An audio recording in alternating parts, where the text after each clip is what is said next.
Saudara, mari kita lanjutkan pembicaraan kita tentang Tai Chi dan peranannya pada peradaban global.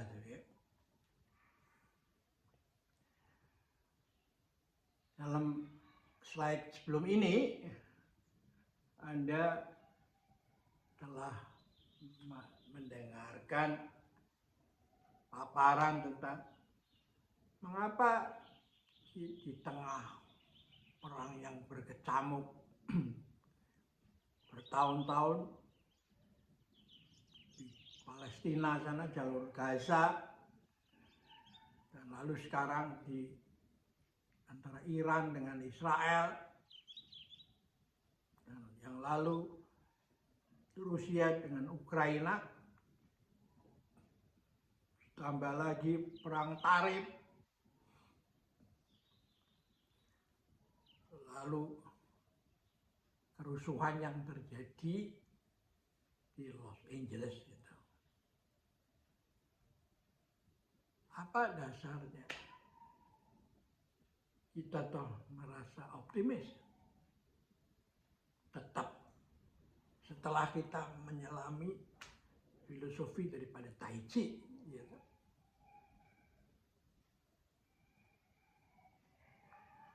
Tai Chi mengajarkan tentang dengan memahami alam semesta, bagaimana filosofi air itu berputar terus melayani kehidupan, gitu. Menjadi seperti pohon yang rindang, tempat berteduhnya burung-burung, dan di pagi hari terbang untuk mencari makan lalu kembali lagi. Satu prinsip alam di mana in giving selalu memberi tanpa mengklaim sebagai pemiliknya, sehingga tidak ada permintaan apa-apa, tidak ada syarat. Karena you patuh, saya kasih ini. Karena you menurut aturan saya kasih ini. Tidak transaksional seperti itu.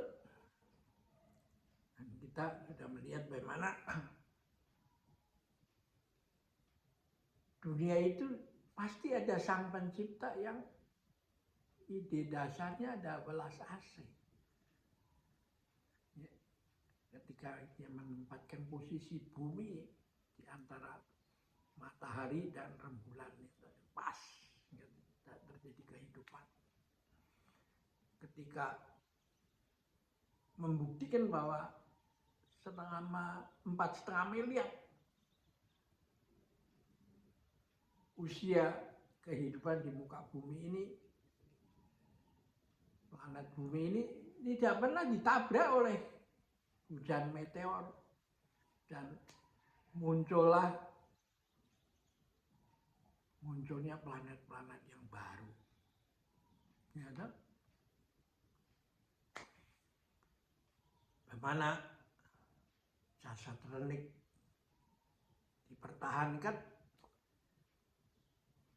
dari usaha manusia untuk melenyapkan melalui antivirus, antibiotik, desinfektan. Mengapa? Karena alam semesta itu memang bineka.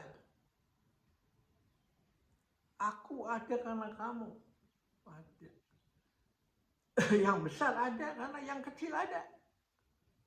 Karena ada kecil lalu ada besar. Ada siang, ada malam. Ada sedih, ada gembira. Nah, bagaimana pandangan optimis ini bisa bermanfaat zaman sekarang ini? Kalau kita ambil contoh Perang Dunia I, Jerman kalah, lalu untuk mencegah Perang Dunia Kedua dibuat Liga Bangsa-Bangsa, tapi juga tidak berhasil karena Jerman yang kalah di Perang Dunia I membalasnya di Perang Dunia Kedua. Ya. Dan untuk mencegah Perang Dunia Ketiga diadakan Perserikatan Bangsa-Bangsa. Nah, lalu apa yang bisa disumbangkan oleh pemikiran Tai Chi atau Timur ini? Ya, kita ambil contoh Vietnam yang dari abad 19 tahun 18 sekian dijajah oleh Prancis yang sampai 1954 baru merdeka. Dijajah sedemikian lama, tapi ada seorang bernama Thich Nhat Hanh dari orang Vietnam yang mendirikan Plum Village Meditation Center di Prancis itu, dan mendirikan yang disebut Guide to a Walking Meditation. Ini bukunya ini nih. Ya. The Long Road Turns to Joy. Dia tidak membalas sama penjajahan dengan mata diganti mata, gigi diganti gigi. Karena lalu akan kita mendapat orang-orang yang buta dan ompong. Terus menerus membalas kan. Nggak ada berhentinya apa. Nah, ini oleh Thich Nhat Hanh dipotong lingkaran setan ini. Dan dalam buku ini saya mengambil beberapa quotation daripada narasi pada saat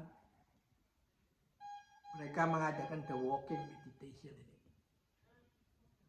I have arrived. I am home. In the here, in the now. I'm solid. I'm free. In the ultimate, I dwell. Ya, ini yang saya pakai ya. Nah, satu lagi yang saya pakai adalah setiap bangun pagi, saya selalu tersenyum. Di depan saya ada 24 jam yang sama sekali baru. Saya berjanji akan mengisi setiap momen dengan sepenuh hati dan melihat semua makhluk hidup dengan mata welas asih, sehingga hidup saya bisa berguna bagi sesama dan seluruh alam semesta, menjadi rahmatan lil alamin. Nah, kunci mengatasi krisis dunia sekarang ini harus bisa kita mengimplementasikan atau hidup di dalam spirit ini.